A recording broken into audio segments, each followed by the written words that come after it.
Lima anak Tuhan pergi sekolah minggu. 5, 4, 3, 2, 1 anak Tuhan bawa teman pergi sekolah minggu. 6 anak Tuhan pergi sekolah minggu.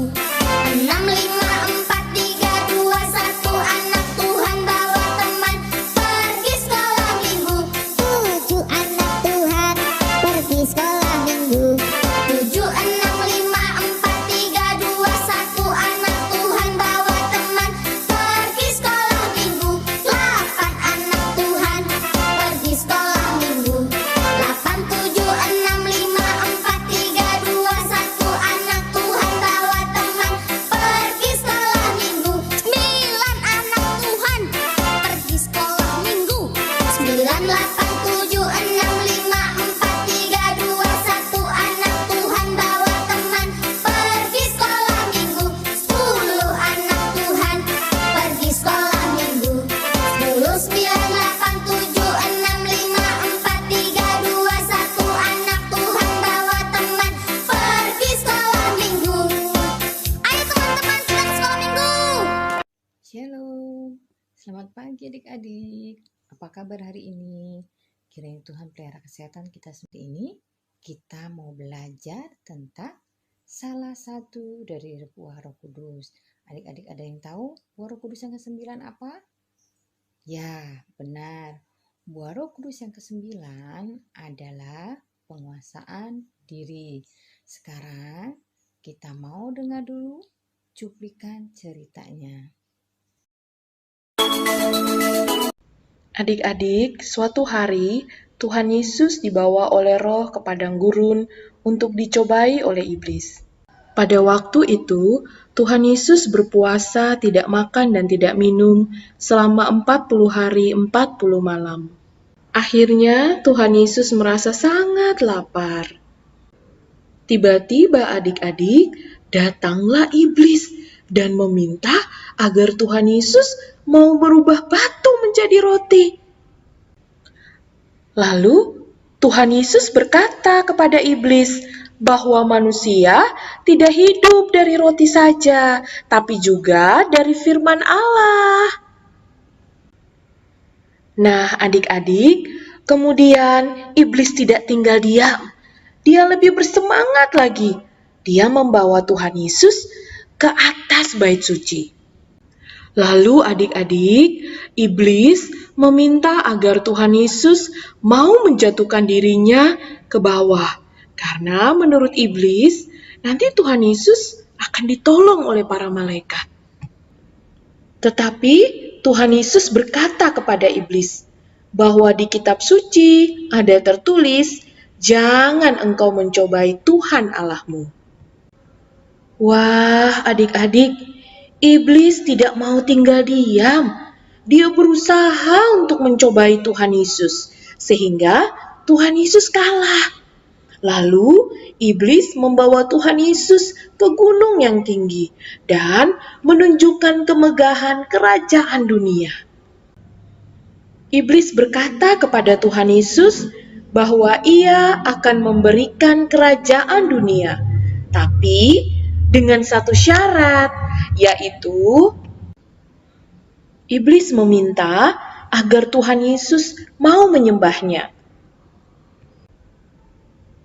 Tetapi Tuhan Yesus berkata kepada iblis, di dalam Alkitab ada tertulis bahwa iblis harus menyembah kepada Tuhan. Nah, adik-adik, akhirnya iblis pun kalah dan dia pergi meninggalkan Tuhan Yesus. Wah, adik-adik, setelah iblis pergi, para malaikat datang untuk melayani Tuhan Yesus. Adik-adik sudah lihat dan dengar ceritanya kan? Gimana kali Tuhan Yesus dicobai oleh si iblis dan apakah Tuhan Yesus bisa mengalahkan semua cobaan tersebut? Ya, benar sekali. Tuhan Yesus dicobai oleh si iblis sebanyak 3 kali. Dan Tuhan Yesus bisa mengalahkan semua cobaan si iblis tersebut. Ya, adik-adik, dari cerita ini kita mau belajar seperti Tuhan Yesus yang bisa mengalahkan bujuk rayu si iblis, yang bisa menguasai dirinya untuk tidak mengikuti kemauan si iblis. Adik-adik, dalam kehidupan sehari-hari kita juga terkadang menghadapi cobaan-cobaan. Pada saat kita lemah, Tuhan izinkan si iblis untuk mencobai kita. Tapi kita tidak boleh lengah. Kita harus tetap berjaga-jaga. Adik-adik ya, kita harus tetap bisa menguasai diri kita. Contohnya apa adik-adik? Misalnya nih, kalau hari Minggu adik-adik sudah siap nih, sudah mandi, sudah siap mau pergi ke gereja untuk sekolah Minggu. Tiba-tiba ada teman-teman adik-adik yang datang. Ngajakin main sepak bola, atau futsal, ataupun main game ke warnet. Nah, adik-adik tidak boleh mengikuti mereka ya. Adik-adik harus bisa menolak ajakan mereka. Nah, karena apa adik-adik? Kalau adik-adik bisa menolak ajakan mereka, tidak mengikuti ajakan mereka, berarti adik-adik sudah bisa menguasai diri adik-adik, bisa mengalahkan si iblis, dan yang terutama menyenangkan hati Tuhan ya. Ya adik-adik, kita mau belajar terus setiap hari, makin cinta Tuhan, mau makin melaksanakan perintah-perintahnya ya adik-adik ya. Nah sekarang kita mau buka ayat hafalannya dari Amsal 16 ayat 32b yang berbunyi, orang yang menguasai dirinya melebihi orang yang merebut kota. Kita ulangi sekali lagi ya. Amsal 16 ayat 32b. Orang yang menguasai dirinya melebihi orang yang merebut kota.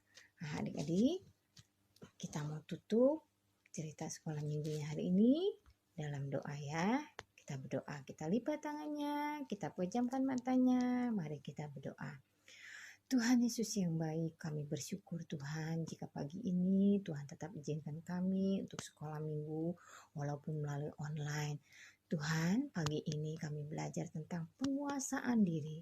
Tolong kami Tuhan dari semasa kecil kami untuk mau belajar menguasai diri Tuhan, untuk tidak mengikuti bujukan-bujukan si iblis yang kelihatannya begitu nikmat namun berbahaya, namun semua berbuat dosa. Tuhan,